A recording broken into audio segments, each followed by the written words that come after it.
Hey guys, I want to talk about the power of the parable of the talents. Now I think it's a powerful lesson for Christians if they want to improve in their financial status, financial progress, financial development. They want to become a better entrepreneur and a businessman. And this is not just a spiritual parable, it's a financial advice. Now the story goes, there was a master. He had a lot of money. He was what I would call an investor. And he had 3 servants who were 3 entrepreneurs. And the Bible says he gave one 5 talent, he gave another 3, and he gave another 1. And the story goes he left for a long time. And the person with 5 talent gained 5 more, the person with 2 talent gained another 2. But the person with 1 talent buried his talent, and for fear of losing, did nothing. Now the story goes that the master came back and he required of them some returns. And the person with 5 talents produced 5 more, the person with 2 at 100% profit as well of 2 more talents. The person with 1 said, you know, you are a hard master. I know your expectations are high and I didn't want to lose the money that you've given me, so I buried it. And the master was so upset and he said to him, why didn't you put the money at least to the bank so that when I come back I receive it with some interest? And why didn't you produce some kind of profit for me? Like, it doesn't have to be 100% ROIs. Just give me some interest. And so he pronounced him lazy and wicked servant. And he said to him, you knew my expectations were high. I reap where I have not sown. Yes, I expect a harvest from other people's labors. I invested in you. I thought you're going to put in the work, but you did nothing to it. And so what he did was he took that initial capital and gave it to the person with 5 talents for him to grow. So what lessons can we apply here? Number 1 is this: you cannot win in life if your focus is not losing. You see, we never, we always aim, we always target what we aim at. We might lose here, but if your aim is not to lose, you will achieve that. You will achieve not losing. And for most people in life, they're focused on not losing. But you know what? If you have nothing to lose, you also have nothing to gain. If you live in this world focused on what can go wrong, you'll never be able to be successful because you're not giving yourself the chance of what can go right. Winners win because they focus on winning. Losers lose because they're focused on not losing. And so yes, you did not lose. But guess what? You also did not gain. And a lot of Christians, they do not gain. They do not win. They do not achieve in life because they're so focused on what can go wrong, on not losing. They don't give themselves a chance in winning. Now I believe that the servant gave the entrepreneurs or businessmen time to trade, because the Bible says they went and they traded in the market. So they did buy and selling, maybe they invested, maybe they started a business. The Bible wasn't clear what they did, but what they did was they were productive. And a lot of Christians are not productive. Why? Because they're so focused on what can go wrong. Yeah, what if I invest in this? What if I invest in that and I lose all my money? And so what they do is they save. No one has ever gotten rich saving. No one. Tell me someone who became a millionaire saving. Maybe someone did become a millionaire saving, but guess what? When did they enjoy the money? They don't get to enjoy the money. Why? Because by the time they become rich, they're already old. And can you enjoy wealth at the latter years of your life? Not so much. No, because I want to enjoy wealth when I'm young. I want to take my risks in becoming financially free while I'm young, not when I'm old. I know this because when I was in England, I used to take care of old people, and a lot of them had a lot of money. But guess who enjoyed their money? It was their grandson. It was their son when they pass away, or a daughter, or their wife who was a lot younger than them. You see, you can't enjoy wealth without health.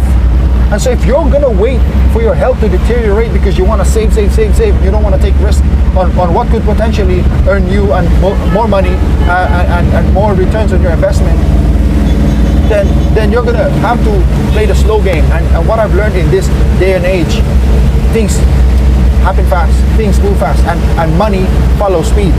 So if you are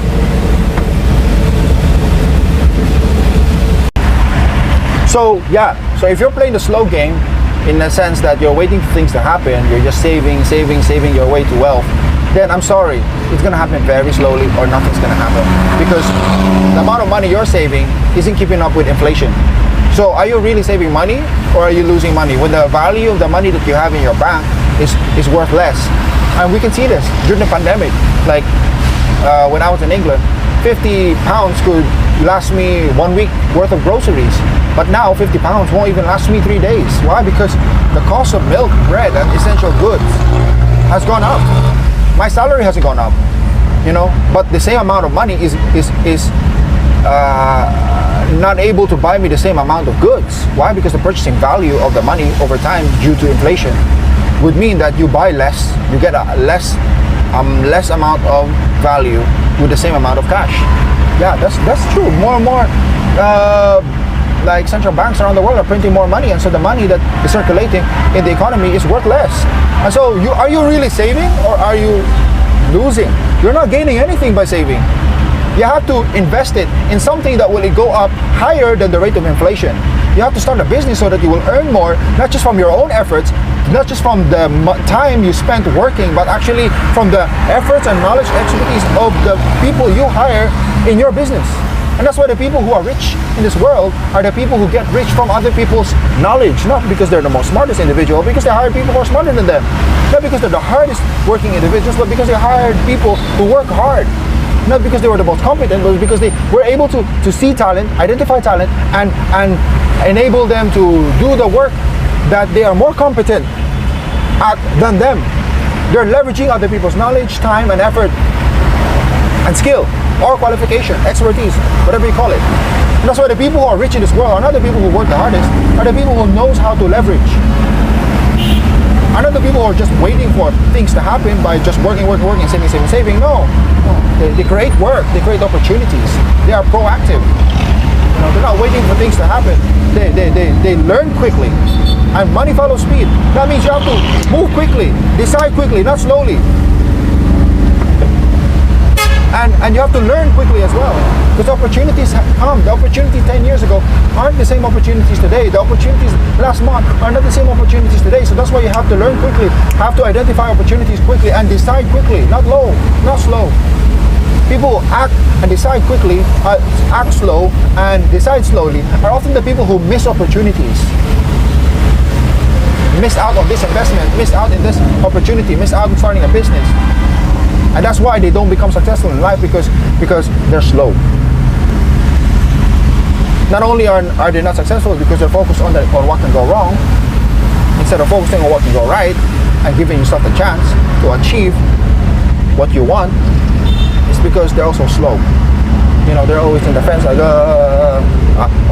there's this thing called the analysis of paralysis. But the only thing they're analyzing is the negative parts, is the things that can go wrong, instead of analyzing how can I make this opportunity work in my favor, how can I win in this situation, how can I get the most out of this opportunity.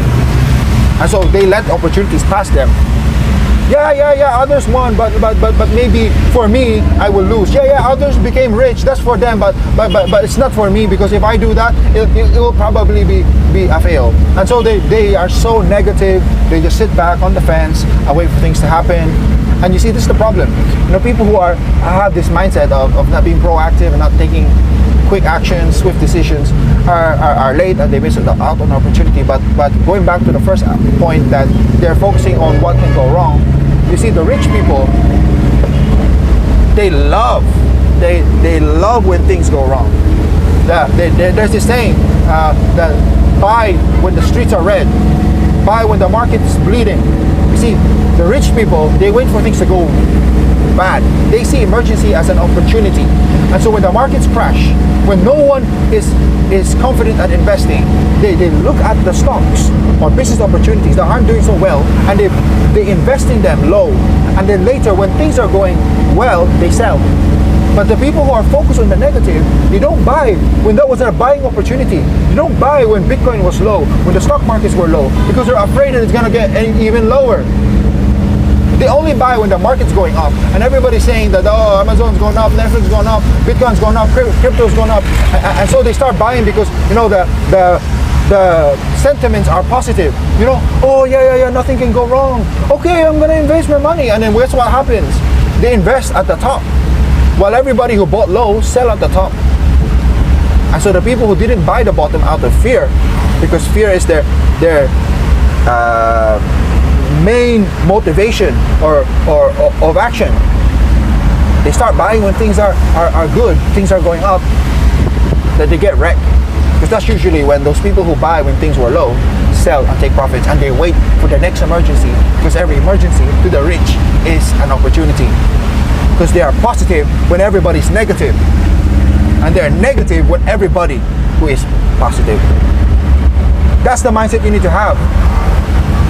And you will never be rich if you're only focused on the negative. You need to especially see the positive when everybody is negative. You need to start a business when everybody's afraid to start a business. Not start a business when everybody else is starting a business. Then you're competing with a lot of people. The market is saturated and there's very little room for you to grow. That's why you have to look at the opportunities. You have to see it. Be positive when everybody's negative. And move quickly, trade. Immediately, the Bible says that the servants went to the market and trade. A lot of people, they don't act immediately. They act lately. They're always late. Late to the party, late to the opportunity, late to work, late to the decision to invest, late in their entries. And another thing that I want to share about the parable is that, yes, you got to invest in yourself, because if you don't invest in yourself, no one will invest with you. You see, the Bible says that the master invested in these three entrepreneurs or servants, not because he was white, he was black, he was tall, or he was more built, or he went to this school. No. The master didn't give different proportion of talents to his servants because he favored one more than the other. No. The Bible says, according to their abilities, did he invest. What does that mean? The master did his research. So before you make an investment, you got to do your research. The master knew his servants, and he knew that the person with more abilities had more potential, so he gave him more talents. And there's a lot of excuses that people are saying today. Oh, the reason why I'm not rich is because I don't have capital. Stupid! Most business started with no capital. Jeff Bezos with Amazon had no capital. Elon Musk, Tesla, he needed capital from investors. Same with Facebook, same with Apple. And why did these people invest in these companies? Because they look at not just the concept, not just the idea, not just the tech. They looked at the people leading behind these techs, and they saw their abilities. They saw the character traits and personalities, and they invested because they were confident that not only was the business idea was good, the person behind it was able to execute and make it successful. You see, people at the end of the day do not invest in companies. They do not invest in concepts. They really invest in people.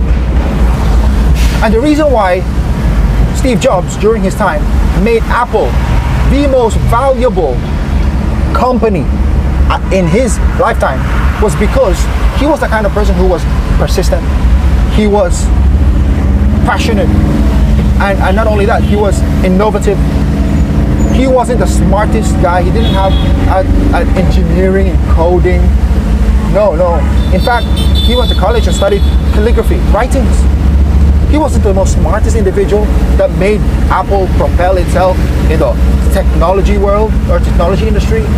He just had the creativity, and he was able to leverage people with the expertise, the knowledge, the wisdom, the skill to bring about the vision he had.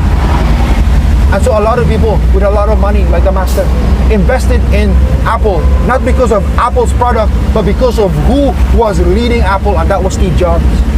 And the reason why a lot of people today are using this excuse, I'm not rich because I don't have capital. are still poor is because people don't have the confidence to invest in them. You can have all the feasibility studies. You can have all the research, the benchmarking. You can have a detailed blueprint of your business. But no one's going to invest in your business if they don't have confidence in you. People, at the end of the day, invest in people.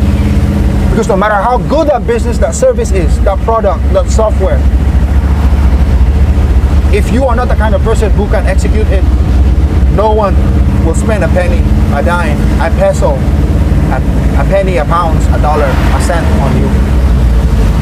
So if you want people to invest in you, focus on your abilities. Do you use your time wisely to grow? Or are you just wasting it in being distracted with entertainment? You see, the more abilities you have, the more opportunities will come at your way or knocking at your door. And so the problem isn't capital, the problem is ability.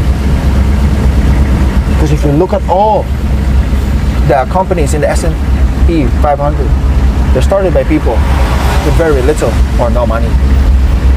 Because money follow people. People always invest in people.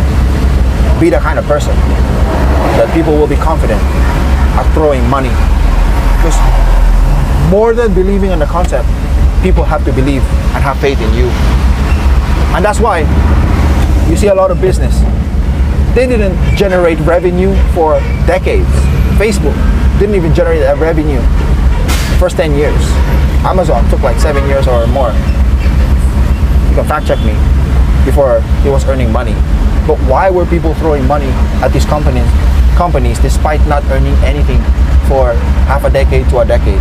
It's because they believe in the people behind these business, and eventually they are the biggest businesses that they have today, and those people who invested in them are getting so much money because they invested in them when no one believed in them, when everybody was negative about Amazon, negative about Tesla, negative about an electric car competing in a gasoline industry. So you gotta do your research before you invest. The higher the potential, the higher the risk you'll take. No risk, no reward. Low risk, low reward. High risk, high reward. And so people are willing to take higher risks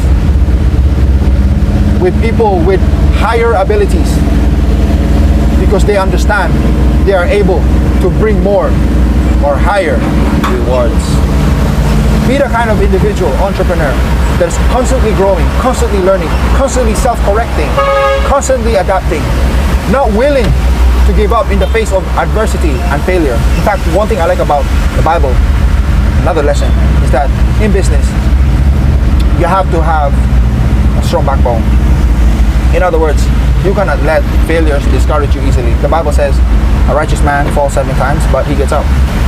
You can't feel sorry for yourself when you lose, when you make a mistake, when you experience losses, defeats, failures in business. No, you have to keep going. And I noticed the most successful people in this world usually found their success in their 5th, 10th, or 100th try. And there's a meme in Facebook that says, I'm not afraid of failing. I have failed more times than you've tried. And the people who tried the most do, by percentage, by account, fail more. Yeah.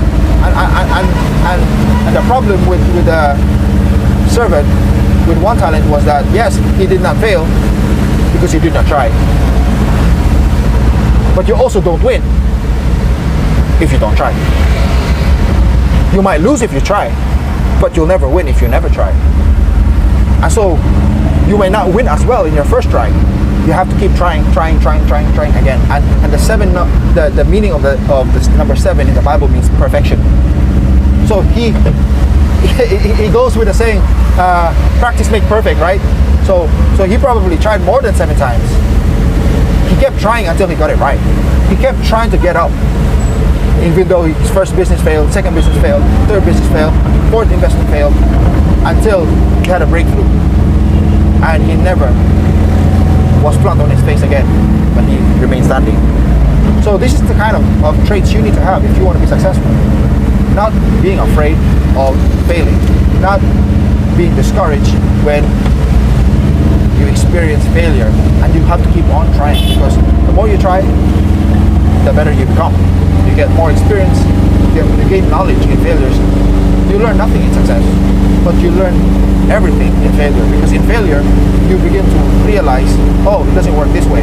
And a lot of inventions in the past was as a result of multiple failures, and each failure helped them gain new insights, new skills, new understanding.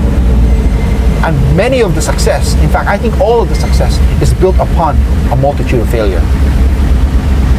Because success is not a education. Because if everybody was taught to become successful, then everybody will be successful with degrees. I think success is a discovery, and you keep trying until you discover, until you achieve success. Like the light bulb, how many times the person who invented the light bulb, Thomas Jefferson, I think he was, or no, Thomas Edison, he never gave up until he perfected it. Practice makes perfect, and the people who try the most succeed the most. Yeah, they fail the most as well. They also fail most. But guess what? If you give up because of your failure, then you will never experience success. There's also a meme on the Facebook. I like my algorithm. It teaches me a lot of good things. Successful person is simply a loser who tried one more time. Gotta keep trying, guys. Yeah. If you want to be successful, you gotta keep trying, and you gotta try differently each time. Learn from your previous failure. Don't repeat the same mistakes. Make a new mistake each time, and you get better and better until you achieve what you're trying to strive for. So that's the lesson of the parable of the master. If you want someone to invest in you, make sure you're the kind of individual people with money will invest. Have confidence in investing with you. You are not rich because you don't have capital. It's probably because you don't have the quality or the traits that would attract people with money or investors to have confidence in investing in you. And there's one more lesson I wanted to share. I talked about risk-taking. I talked about diversification. Yeah, you have to diversify. Yeah, you have to diversify. Yeah, look at the master. The Bible says you cast your bread in the waters, for you will find it after many days. So, and also give a portion to 7 and to 8, because you do not know, what kind of calamity might fall to the land. The Jews are very wealthy because they've learned to apply biblical principles in their investment, in their business. You should have at least 7 to 8 sources of income or investment. Why? Because not all your investment will be successful. Like, look what happened. He invested in 3 entrepreneurs. 1 was a fail, 2 was successful. But overall, guess what? The master, who was the investor, was able to gain more than his losses. He had more gains than losses. And that's part of life. Yeah, you have to have a diversification. You have to have a business, you have to have an investment, you might need to have a life insurance policy. You might need to have a side hustle. You need to have multiple streams of incomes, and that's how you become rich. You don't become rich just by working and trading your time, because we don't have all the time in this world. And you don't want to be rich when you're old, because you can't really enjoy wealth when you're old. You can't climb up the mountains, go to the nice beaches and swim, snorkel, diving, surfing when you have arthritis from all the damages that you did through hard work and lack of sleep. You have to try and earn money through other people's efforts, and that's why the Bible talks about leverage, diversification. The master said, yeah, you know that I reap where I have not sown. Yeah, I expected profits in you even though I didn't put in the work. And that's how rich people get rich. Yeah, by having other people work for them, by having people who are more intelligent than them do the tasks that they can't do. Leverage. They pay them for the work, give them more opportunity, but guess what? They help them earn more than if they were doing the job themselves. That's how you become rich. Passive income.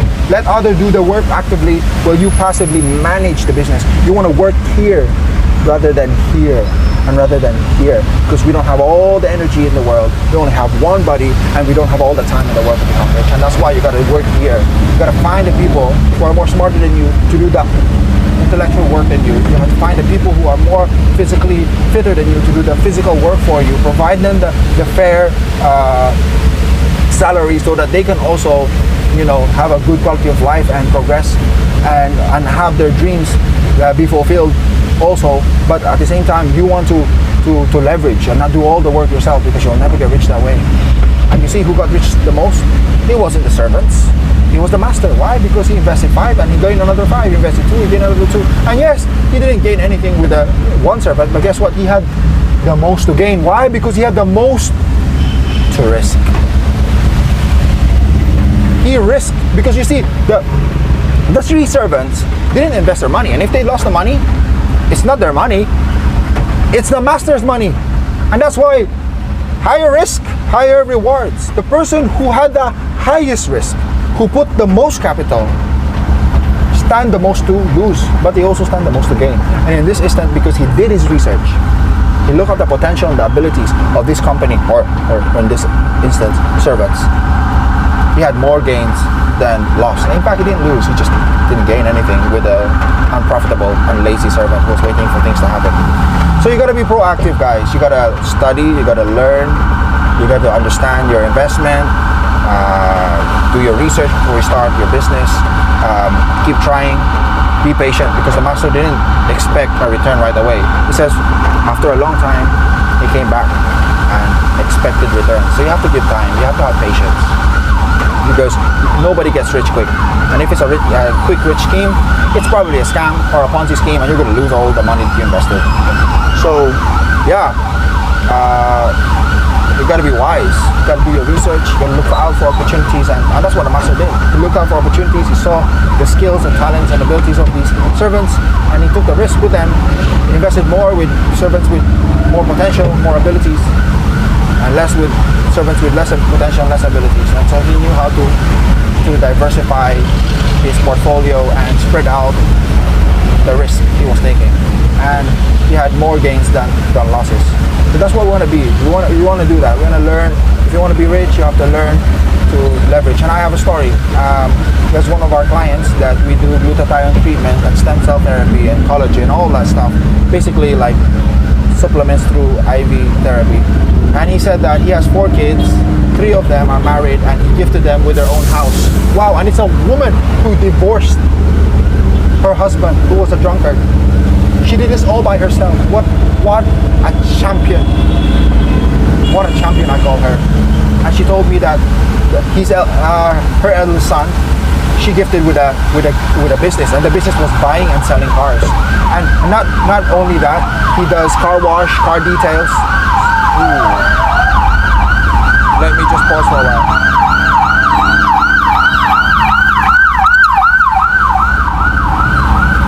So yeah, and he gave the son a fleet of vans, and these vans are rented by other companies who can't afford their own vans.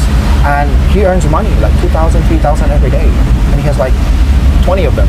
And so he just sits there in his office counting, how much money he earns every day, and he has GPS tracking on all these vans to know where they are so that they go in the right place. And he maintains them because these are his assets, income producing assets, that's earning him money, not by actively doing the work, but doing the work for him.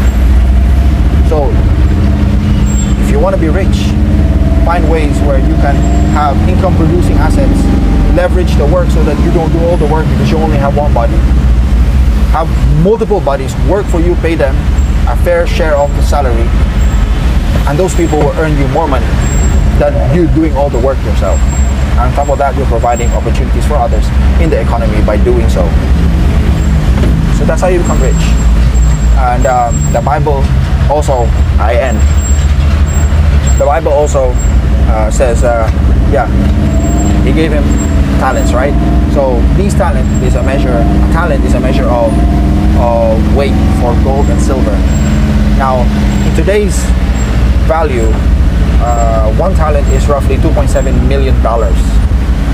So I want to sympathize with a person with 1 talent.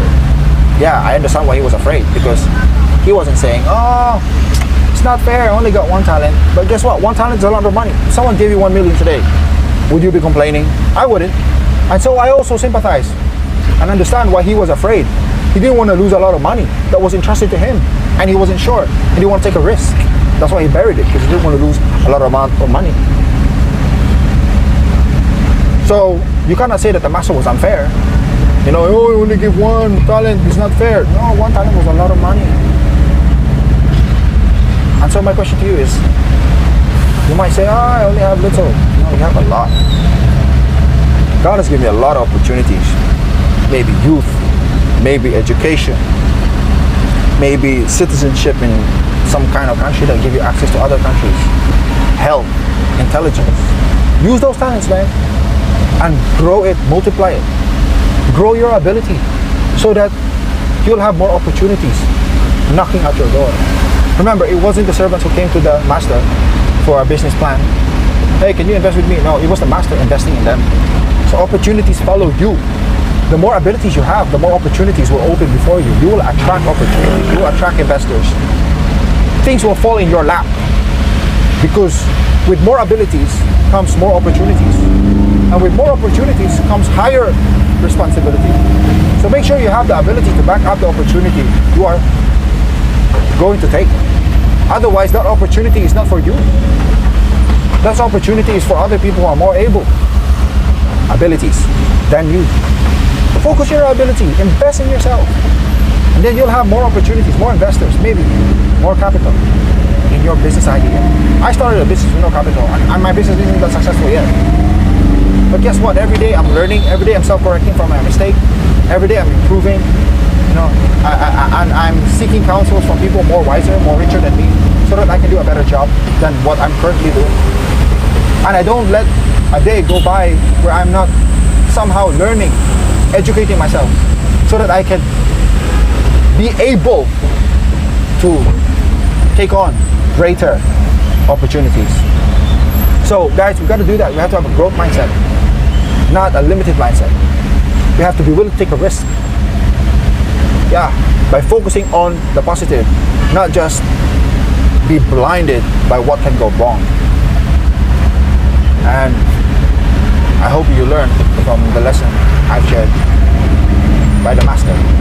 You want to become extremely rich, and you want to be a blessing to other people, be generous, because you can't give what you don't have. So focus on having more, so that you can be able to give more. And if you focus on having more through business, through investing, through entrepreneurship, you can do so if you work on your abilities and apply the principles from the parable of the talents. Take care, God bless. Bye for now.